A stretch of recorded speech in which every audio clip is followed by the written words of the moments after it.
E entender quem é seu consumidor nos leva às personas. Entender quem é seu público principal e mais 2 públicos secundários que já tem ou que quer trazer para virar seu consumidor. E personificar eles. Aí você vai me perguntar, mas como assim personificar um cliente? E é isso que eu vou responder aqui. Claro, conforme mais dados e histórico tiver, melhor. Apenas para ilustrar esse tópico, as agências que eu trabalhei investem fortunas em ferramentas do Ibope ou de outros centros de pesquisa para entender melhor quem é o consumidor das marcas. Um dos trabalhos que eu tinha nas agências que eu passei era pegar todo o histórico de comportamento desse consumidor em plataformas como o Facebook, o próprio site do cliente, o YouTube, para ajudar nesse desenho de público. Estou falando tudo isso para você entender como esse ponto é importante e para te ajudar a fazer com o que você tem disponível. E por que definir as personas é tão importante? Porque essa definição vai ser a base para desenhar o seu planejamento e definir os objetivos antes de criar suas campanhas. Com isso você sabe como é melhor falar com as pessoas, os seus clientes, e também como escrever para eles. Tem que ser sério e divertido, formal ou informal. Posso usar gírias, emojis. Ajuda a decidir quais redes sociais são mais importantes e com qual frequência vai utilizá-las. Por exemplo, se o seu público tem mais idade, você pode atualizar o Instagram só uma vez por semana, porque ele vai demorar mais para acessar a plataforma e ver as suas informações. As personas ajudam a entender como o seu público pesquisa na internet e quais são as melhores plataformas para encontrá-lo. Agora eu vou dar um passo para a sua direita para conseguir ilustrar melhor a aula desse lado da tela. Então voltando, o primeiro passo para desenhar sua persona é respondendo algumas perguntas sobre o seu público principal. Qual é a faixa etária? Se for um restaurante ou loja, ter uma ideia de onde ele mora. Se ele mora no bairro ou se ele mora num bairro não tão perto assim. Ter uma ideia se ele trabalha e ter uma ideia de mais ou menos quanto ele ganha. No começo vai ser suposição. Você chuta mais ou menos um valor, ele estuda, é formado. Qual é o nível de educação do seu público? O que ele gosta de fazer no tempo livre? Cozinhar, praticar esporte, estar com a família, viajar, acessa a internet? E o que essa pessoa faz na internet? Vê e-mail, acessa redes sociais, lê notícias, acessa o YouTube, ouve podcast. Com isso tudo, pode até montar um perfil comportamental. O meu cliente decisor são mulheres de 35 a 45 anos, mães de família com filho, trabalha fora, gosta de plantas, cozinha para a família com muito prazer no final de semana, tem joguinho no celular, acessa portais de notícias uma vez por dia, portais como R7, G1, e gosta de passear com a família em shopping, restaurante pelo menos 2 vezes por mês. E a partir dessas informações que tem, criar uma pessoa, como se fosse um personagem mesmo. E isso é a persona.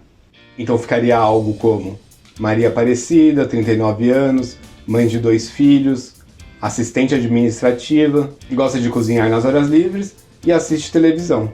Joga Candy Crush, vê notícias no G1, acessa o Facebook e passeia com a família no final de semana. Maria Aparecida é uma mulher séria e comprometida, mas gosta de se divertir e quer o bem da família sempre. Com isso, fica muito mais fácil de visualizar quem é seu público, para saber como falar, que tipo de imagem usar, e consegue direcionar a comunicação fazendo uma segmentação, dispersando menos investimento de mídia. Segmentação é quando a gente define o público-alvo dentro das plataformas de mídia.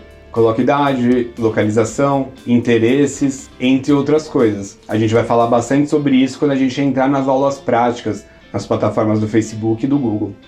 Agora eu vou voltar aqui para o centro para dar um outro exemplo do que você deve prestar atenção quando for desenhar seu público-alvo, pensando também no faturamento da sua empresa.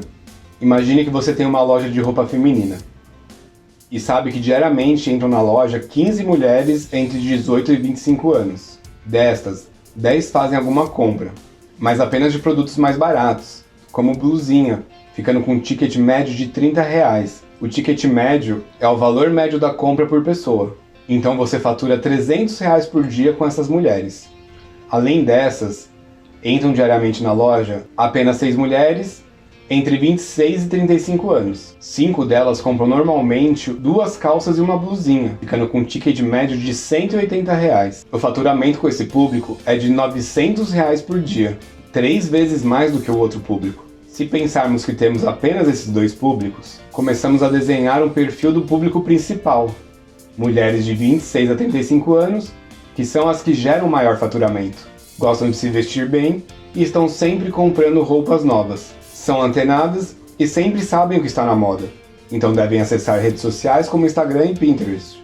Elas costumam visitar a loja de carro, então elas não moram tão perto assim da loja.